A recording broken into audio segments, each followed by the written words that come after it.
Ja som sa stal nedávno otcom, to už asi viete, však som to už tam aj rozprával a ja som zistil pri tom jednu zásadnú vec, že my otcovia absolútne netušíme, čo máme robiť s deťmi. Ja aj preto som dnes tu, lebo mám ďalší večer, kedy to nemusím riešiť. Ja neviem, koľko z vás je tu dnes z rovnakého dôvodu, že kurva, myslím vás otcov, nemusím to dnes riešiť, lebo my chlapi sme technické typy. My čakáme, že to príde ako tovar, vedľa toho bude návod a my sa podľa toho zariadíme. A problém je, že to dieťa tak nefunguje.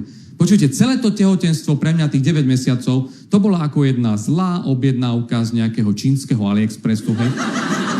To sem išlo 9 mesiacov. Sledoval som ten tracking items, nevedel som, kde to je.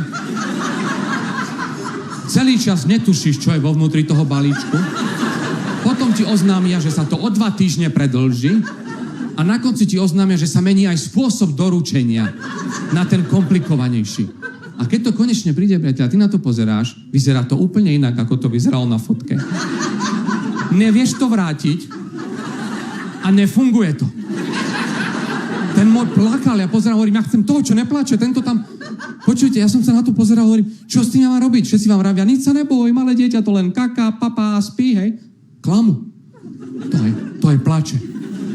A to má normálne 4. funkciu a ja sa pýtam lekára, čo s tým robiť? A hovorím, počúvajte, keď to sú len 3 dôvody, prečo dieťa plače. Hej? Buď sa postralo, buď je hladné, alebo ho niečo bolí. A ak neplatí ani jeden z nich, platí 4. Hovorím, čo je 4? Plače bezdôvodne. To je úplne otočený manuál k žene, hej, lebo žena väčšinou plače bezdôvodne a ak nie, tak platia tie 3 zvyšné dôvody, hej.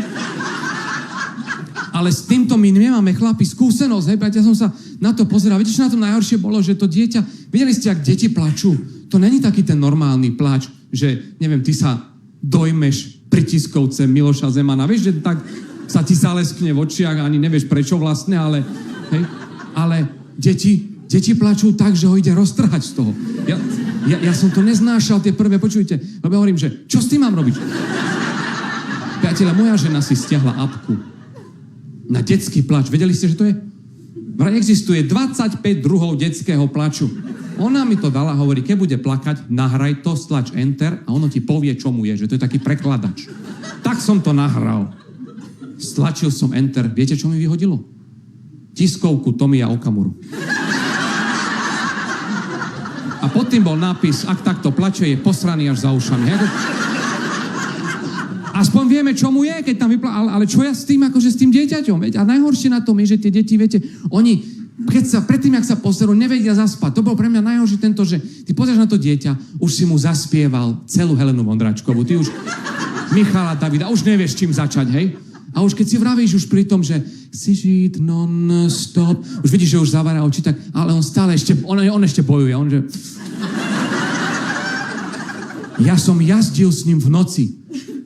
Keď vidíte romantické filmy ako chlap, keď sa rozíde so svojou babou, viete, tam znie zrazu pesnička Ain't no sunshine when she's gone. A on jazdí v noci autom. A rozmýšľa, čo sa stalo. Ne. To je blbosť, počujete, poprvé my nemáme toľko peňazí na benzín, hej to. A po druhé, to nie sú tí rozídení. To sú chlapi, čo nevedia uspať svoje dieťa.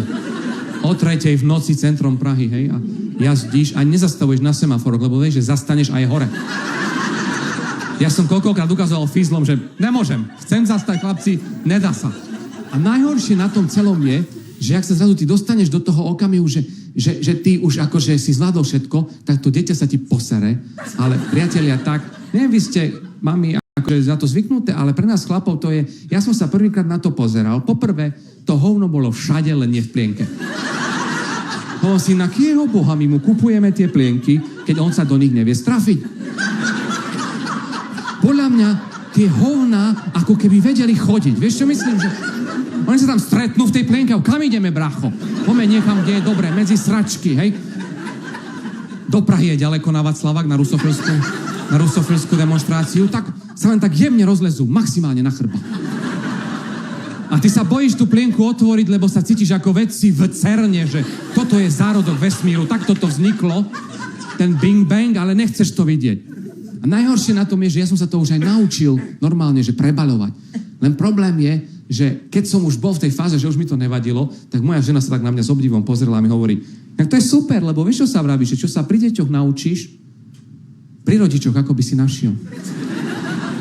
A mne to došlo vtedy.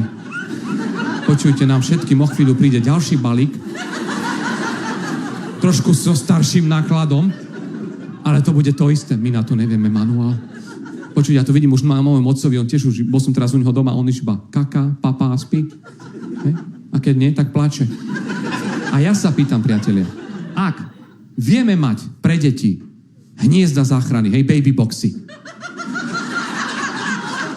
či nenadišiel čas mať aj takzvané penzi boxy, alebo...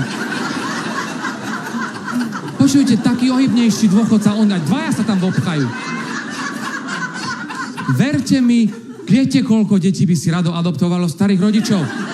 Lúčim sa s vami týmto posolstvom. Ďakujem veľmi pekne.